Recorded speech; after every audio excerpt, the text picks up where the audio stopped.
Hey, what's good, everyone? It's me, Double, and today I want to talk about how to kind of become better as a player, but using a piece of gear. One piece of gear in particular that helped me when I was younger.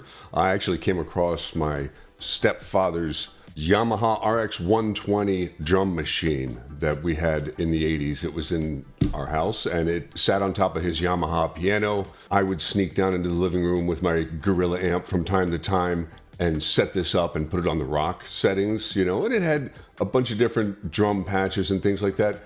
And it just kind of made me understand how to play in time a little bit better. And it was more entertaining than just using a metronome, click, click, click. I mean, I recommend using a metronome. I recommend doing whatever you can do to stay in time, learn how to play in time, especially when you're just beginning. So I was really excited when Strich reached out again and asked if I'd like to demonstrate their looper and drum pedal. I thought, wow, that's kind of synchronous in that I just revisited my first real drum machine experience. And this was great. It had foot controls so I could tap in the tempo, or I could start and stop it, do all that kind of stuff, but I couldn't record my guitar with it. It was very limited. I could play along to a beat, and that was about it. This will allow you to play along to a beat, record yourself. It has USB, so you can put wave files, you could put your already recorded tracks in there. You can do a lot with something like this, and you can teach yourself with yourself, just using some of the basics that you already know. I'm going to get into how to do that towards the end of the video. I'll also talk about importing some wave files, what I ran into while doing that. But let's check out the actual Strich Looper and Drum pedal real quick, all right? So the Strich Looper and Drum is a 44.1 kilohertz, 24-bit high-quality looper and drum machine. Good quality. It sounds real good. Comes with a USB-C to USB-A for interfacing with the editor, and it has little rubber feet, and it's a real solid, sturdy-feeling machine. Black faceplate, silver, shiny, good-looking little unit, and it's easy to read. It has a nice LED display up top. 2 foot switches, both of which hold multiple purposes. There's a merger control to help you stay in sync. You can press it like the like button and it will keep your loops and your drum patterns in sync, which is nice, especially if you're not really good at hitting switches and playing at the same time. It's got 100 different drum grooves from 10 different styles, and it also has 10 metronome settings that you could pick from. It has stereo input, so you can put it at the very end of your chain, which is where I tend to like my looper. It has stereo outputs, of course. On the back, it has 9-volt power supply, about 300 milliamps, I think they recommend, and that USB-C port for interfacing with the editor. More on that in a little bit. The external control function works with 2 button switches. If you have the loop section picked, it will allow you to move up and down through your loops. If you have the drum section selected, it will allow you to move up and down through the different drum patches. As far as using the external control, using the onboard switches, they have multiple functions, but pressing them together will allow you to switch between the drum or the loop section. You can go over to their website, pick your operating system, and download the editor. I had a little trouble getting it going on the Mac. I'm not too sure if they need to update it or do something. I did get the warning, of course, on Mac and PC that it was from an unsecure site. So download this at your own risk. I have had no problems on either one of my machines since installing this. Just saying, when I extracted the zip file on my Mac, it just wasn't letting me actually open the application. Every time I would open on it, I would just get this message. And even checking my security settings within the Mac, it didn't show that it was restricting the startup of that, which is something that they mentioned in their PDF notes in the files that you download. So I switched over to my Windows PC, did all the same stuff, and I really had no problem opening up the editor and getting it to interface with the Strich Drum and Looper once I actually connected the USB-C cable to the pedal. And you'll get no control at the pedal. You'll get a prompt that says USB-C connect. So just to let you know, you cannot control the pedal while you're interfacing, but you can import files. So I went ahead and grabbed a few WAV files that I had in my collection from DreamStream, which is Thomas McLaughlin's pack of copyright-free jam tracks. And anything over 4 minutes, you're going to get the message that the loop has been truncated to 4 minutes. In other words, they just cut off the end of it. It will just start replaying that file over and over again. So you can mess around and jam with your own backing tracks that you've created or that you've downloaded from websites, yada, yada, all that kind of stuff, you know. Safely remove the looper from your system, however you want to do it. I had to eject it, obviously, via USB-C, and then you can just jam along.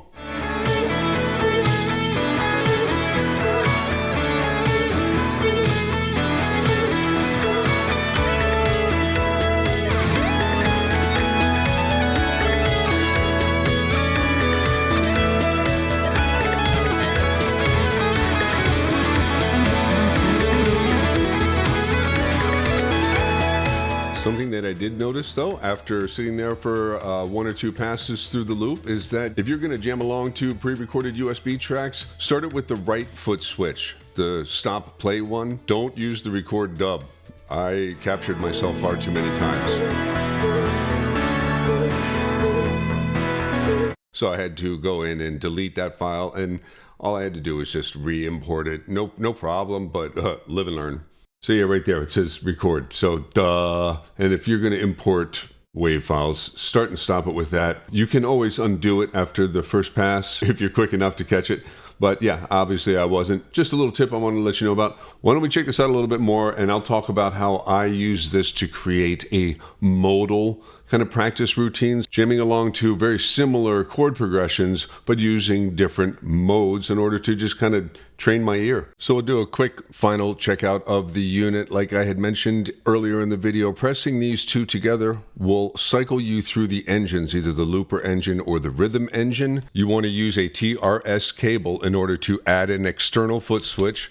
Plugging one in like this that is momentary and has 2 switches will allow you to cycle up and down through whatever particular engine you're in. So there I'm going through the different loops that I have. And then if I were to kick over to my rhythm section, I could then cycle down or up through my rhythm sounds. The right switch will control playback, stop and delete in looper mode, and play and stop for rhythm. The left switch is going to control the record, dub, and playback in looper mode and be tap tempo for rhythm. So when I come over here to the rhythm, I can tap in my tempo. You see it automatically changes over there.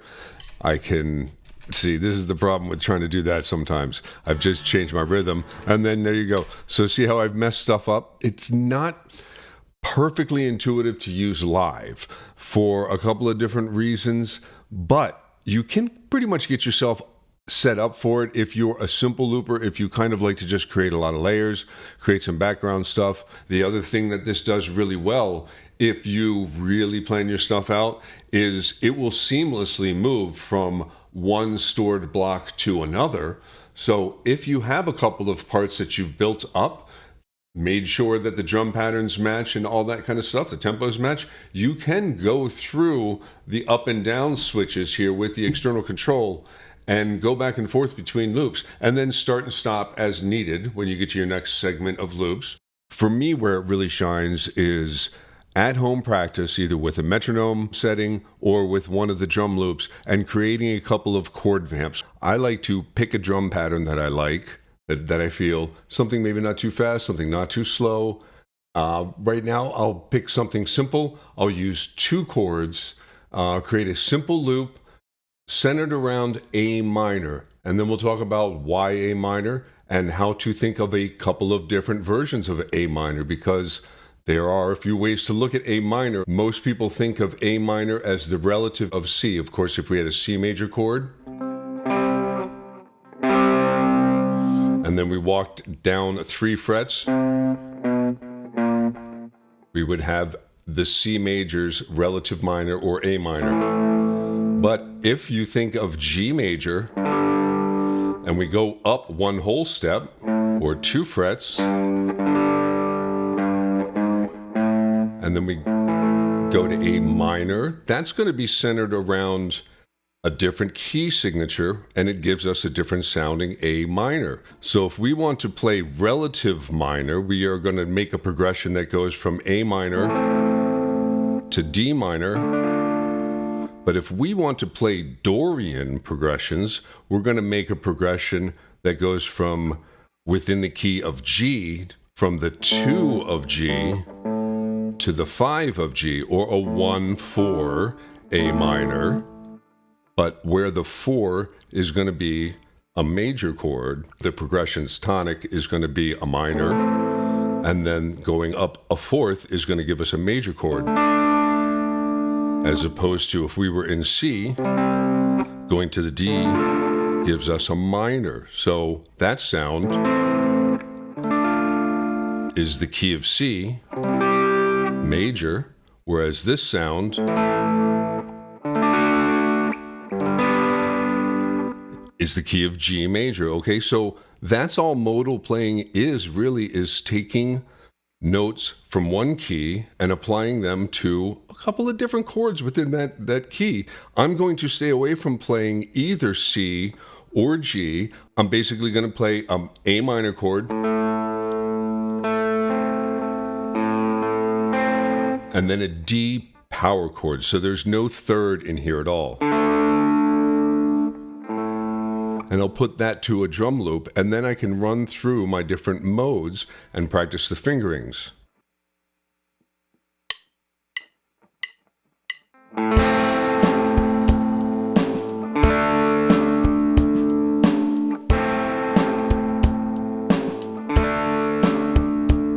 I love how that keeps me in sync when I make, my out of the loop. It's just in time. It's already there. That's great. That's a great feeling. It keeps you focused on just trying to create a simple backing track for you to practice over.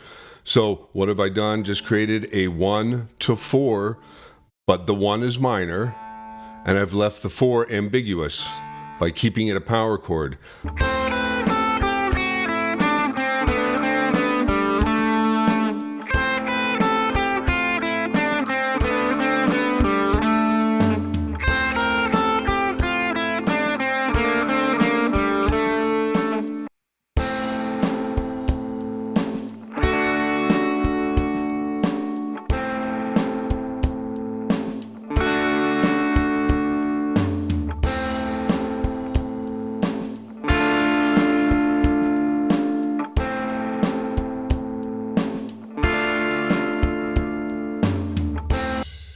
So the first one there where we get that D major, that's where we're going to want to hear the Dorian sound.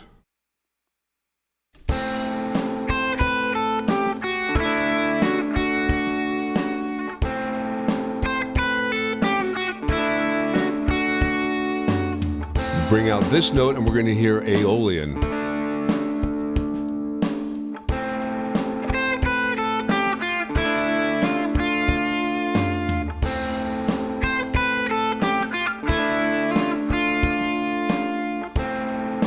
Change that, and let's not have this major second, let's have the minor second. We got Phrygian.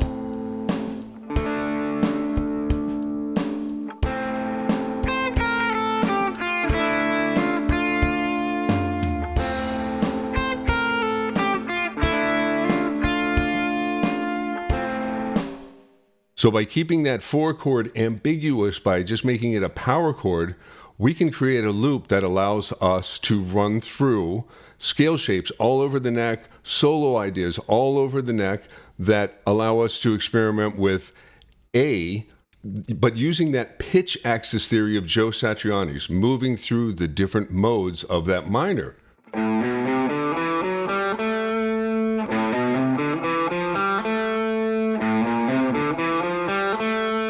And that's all that really is, starting positions on what the major key is. For the Phrygian shape, that minor second comes from F.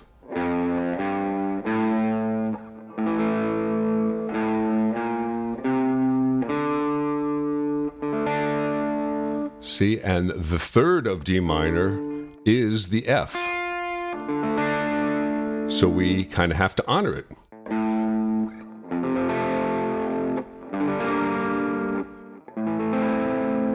So if we went to the third degree of F and made a minor chord, that means that going up a perfect fourth and making a power chord will be cool, but to really bring out Phrygian, that minor also has to be there.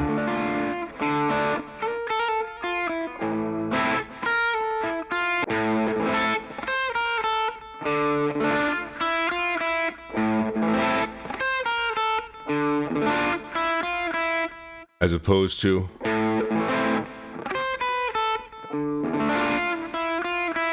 or opposed to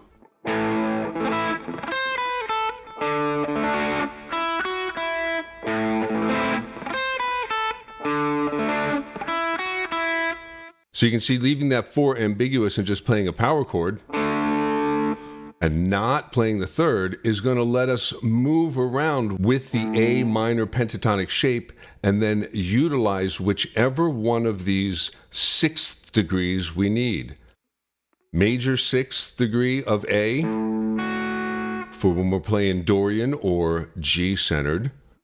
Minor sixth of A for when we're playing Aeolian or Phrygian based stuff. So I don't want to get too deep into the music theory stuff, but it is a great way to mess around with just 2 chords. And then you can see how that can become 4 chords or 3 chords or whatever. Eventually, whole progressions that you've worked on.